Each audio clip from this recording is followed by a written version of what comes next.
Good day and welcome all. Matthew here again. We're at the Nations Cup N300 round Willow Springs. So the N300 class, generally the KTM is there or thereabouts on pace, but with the recent change in, physics, it's by far the best in terms of tyre wear, so it was the dominant car for this event. So starting third, the qualifying was all about the draft. In fact, the race is all about the draft. I guess draft was set to week. I didn't actually check it, but it must have been just the way that you could stay within sort of a second of somebody ahead of you, and you would be within their slipstream, and you'd get, when you're within somebody's slipstream, you're able to go faster. So it was just a matter of staying within the draft range of the car ahead in qualifying, and you'd pick up a very fast pace. Very fast lap, So, nailed it at the end and picked up a third place. Can't remember who I drafted exactly. It might have been Sidog, might have been Mikosi. One of those two. But I picked up a third place, so yeah, that was alright. I was pretty happy with that. I knew Holland starting behind me. He's probably one of the fastest qualifiers for this round. So he was always going to be a threat. And Sidog, he's always a threat too, so I knew I had to watch the guys behind me, and I also had to make sure I maintained the draft or slipstream and kept in touch with the guys ahead of me. So this one's going to be a bit unique. This time I'm going to do a double race, more showing off the racing night I had rather than just the best race I had, because I think both races were quite interesting and worth showing, so we'll just catch up with the action a bit later on.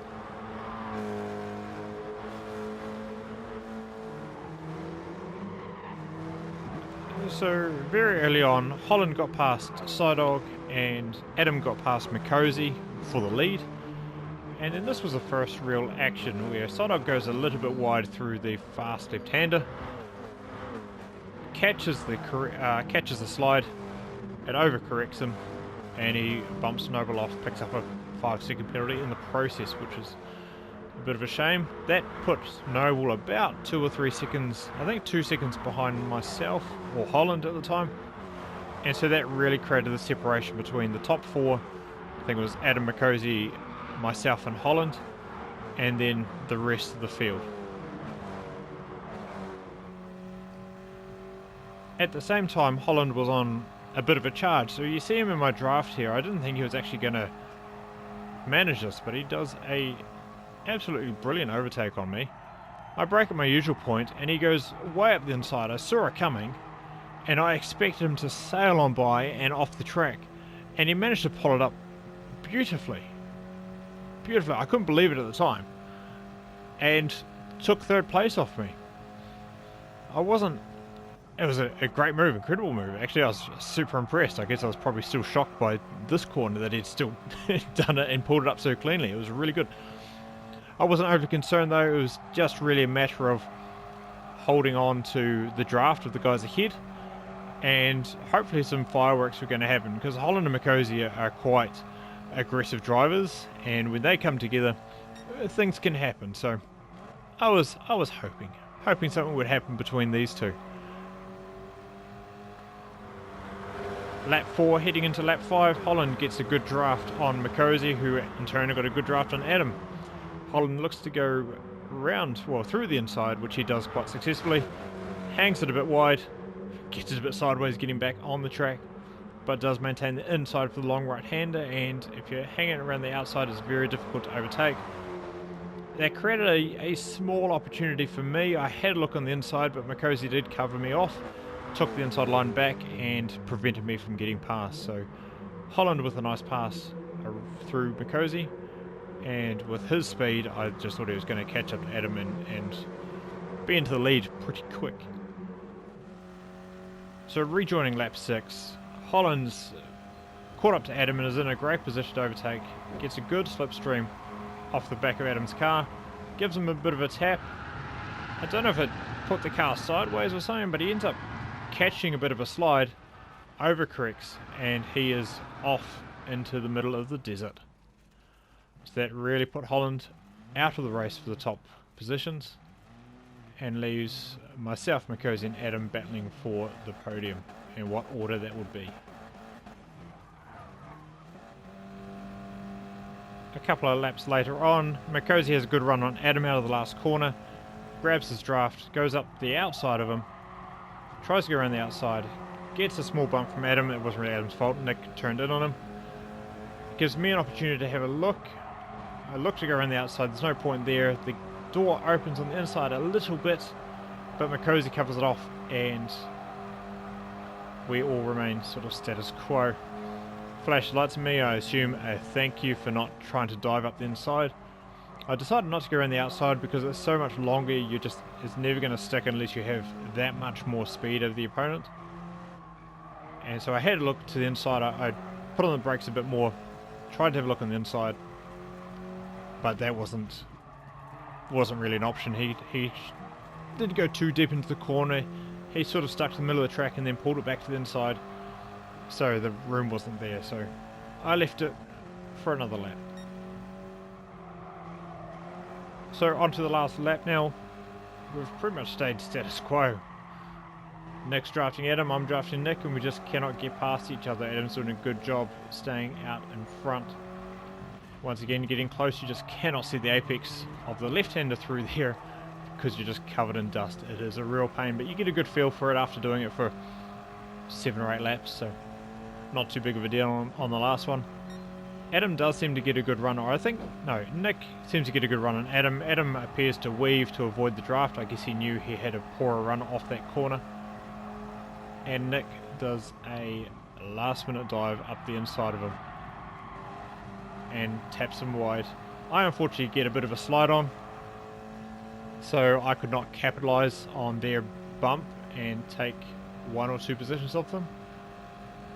But unfortunately Nick does go and take the win from Adam at the end. And I say unfortunate is because he passed him by pushing me out of the way. Adam on the first or second lap, he passed Makosi clean as a whistle, but Makosi does not appear to return the favour. Goes up the inside, pushes him wide, and takes the win. And even slows up at the line as if to give the place back, or at least thought about it. And I don't know why. It's just a strange move. Just from Adam's perspective, just have a look. I assume he's braking at the regular sort of place, even though the 150 board's gone. He brakes at the Toyota sign. Kind of just gets dived on and pushed out of the way at the apex. Which Makosi's done that to Adam multiple times over the season, so there's nothing new from him. And a bit of a shame to end a race like that. So that was the end of the first round of the night. Second round, you see Holland starting on pole, myself picking up second, Sodog third, and Nick fourth. Holland, as I said before, had some great pace and showing it again, taking pole position at this one. I lashed onto his draft for the qualifying, and it drew me all the way into second place quite nicely, just ahead of Sodog. I think I beat him by 0.001 of a second in the dying minutes of, or the final lap of qualifying, and putting us ahead of Nick, which I was quite happy with. I thought, you know, it's going to put a buffer between me and Nick, and I might just need to hold on to the draft of Holland, but Sodog does a lovely move up the inside of me through that double right-hander, the double apex right-hander. At the time, I was rather annoyed about that. I thought it was quite rude, but looking back, it was actually a really clean move, and it was my own silly fault for hanging out too wide. We'll just go back and have a look at it. So from my perspective, starting in second place, I was stuck in first gear, so I lost a bit of time. I went too deep into that corner, go wide out here, and he bumps me wide, which is probably what annoyed me. Like, he may have been able to do that clean, but the bump, I was like, oh, it's bumped wide, and then Makosi was up the inside. I was put off for this corner. I nearly run into Sodog, but just avoided him, and we carry on our merry way, although I think Sodog was about a second ahead at this stage because of the way I took that last left-hander. So I was a little bit worried. I thought I had more pace than him, so I thought I'd be able to catch him up and get back into his draft over the next lap. So just on board with Psydog this time. You see I go too deep, missed that apex completely. He goes over and under me quite nicely. I guess he puts a bit of a squirt on, that's what gives me the bump. Not a big deal in the end. At the time I thought it was a bit rough, but I guess when you're battling for that position and you make a mistake like that, anything's too rough. But a good move from Psydog. He read that situation nicely, took advantage of it, and took second place off me. So lap 2, and after actually losing a couple of tenths to Psydog and battling a bit with Mikosi was definitely faster than me at this stage, and I figured I'm just going to let him by. The key of this race was to be in somebody's draft, to have the speed, and you know, I wasn't gaining on Psydog fast enough. I did not want to give him the opportunity to get further away, and I knew if I could let Nick pass, then I could sit in Nick's draft because he's right in front of me, and holding on to somebody's draft from this distance, not a problem at all. I'd let him pass and he would have the pace to catch up to Psydog. So that was the thought at that stage. I just let him by, let him run up and catch Psydog, and I would just follow him and be right there at the end as well. So I was just going to bring all of us a bit closer together. You know, the family got a bit spread out over the first 2 laps. Just bring us together. Be nice. So at the end of lap 3, a bit of a development occurs. At the time I thought Holland made a mistake, but looking at that, that just looks like a straight old disconnect. Runs completely off the track, kind of turns in a bizarre way, and ends up nowhere. So Psydog finds himself in first place, followed by Mikosi and myself. Rejoining end of lap 9. My plan had sort of worked. Nick caught up to the back of Psydog quite nicely. I had just managed to hang on to his draft, and we've been battling away, well, attempting to grab Psydog's position for the past sort of 3 or 4 laps, pretty close. I get a great run through the last corner, had a good draft, catch them to the last corner, then a good run through it, and I managed to take both of them into turn 1. Well, Psydog down the straight, followed by Mikosi into turn 1.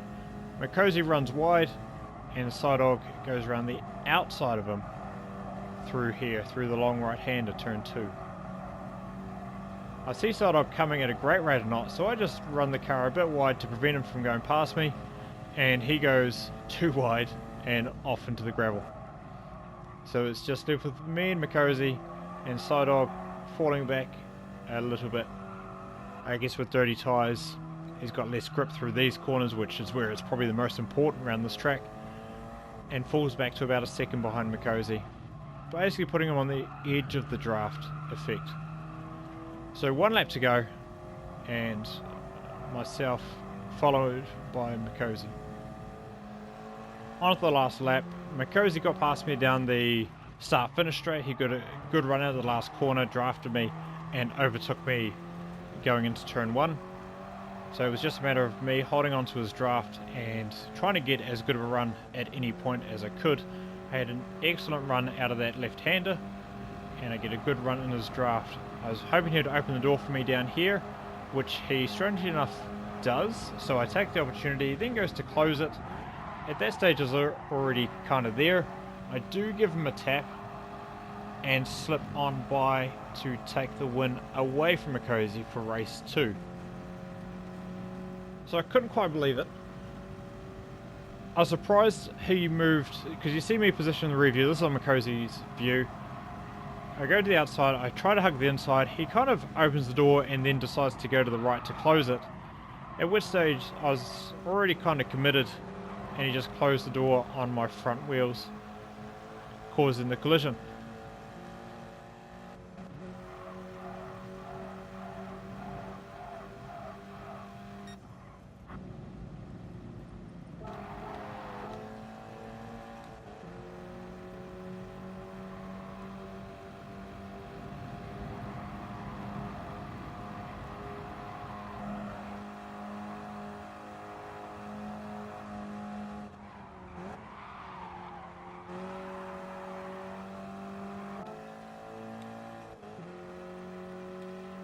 So one more view from my car. when I cause a collision or a bump like this, it never sits well with me. But you see him open the door, there's car width there, he closed it again, and then it didn't actually touch his car, but his lag, because he's from Europe, does mean that, you know, it's very difficult to race closely with them and have nice tight racing. So I'll take it. Certainly not going to complain. Being in a position to beat Mikosi and take a win in the FIA Championships is very rare for me, so I was pretty happy with that, how that did turn out, even if it wasn't as clean as I like. So that was 2 races from me tonight. I hope you enjoyed them. First race, not quite what I wanted. I was just outside what I wanted. I was hoping to pick up a second or a first, but I just didn't quite have the pace to make the move on second place, and it's quite hard in a train of 3 when you're third. It's very difficult to make the move on second place because they're sitting in the draft of the guy ahead, and you can never quite get the good run you need to get the jump on them. But the KTM's provided some really good racing. Something I didn't expect. You know, the N300 it can be really good or really poor, I guess. Those are your 2 options, aren't they? But the KTM's threw up some good racing around Willow Springs. They're quite a nice car to drive. They weren't too tricky. They slid nicely through the corners and were just, in general, a lot of fun. And the draft settings help keep everything close and tight, as you can see. And I guess when I cut it up for YouTube and put these videos together, you don't necessarily get the intense feeling of following these cars lap after lap after lap for 8, 9, 10, 11 laps straight. But going through that left-hander near the end where we kick up the dust, second or third, you know, you can't see anything. The dust fills your screen and you can't see the apex for the next left-hander, which is very important for getting a drive down the straight. And it can be so intense in the moment to try to keep your nerve and keep your car on the track and in the right place. So I hope you enjoyed it. If you did, give us a sub and a like. Otherwise, if you do want to see these live, find me on Twitch. The links are in the description below. But until next time, thank you and bye-bye.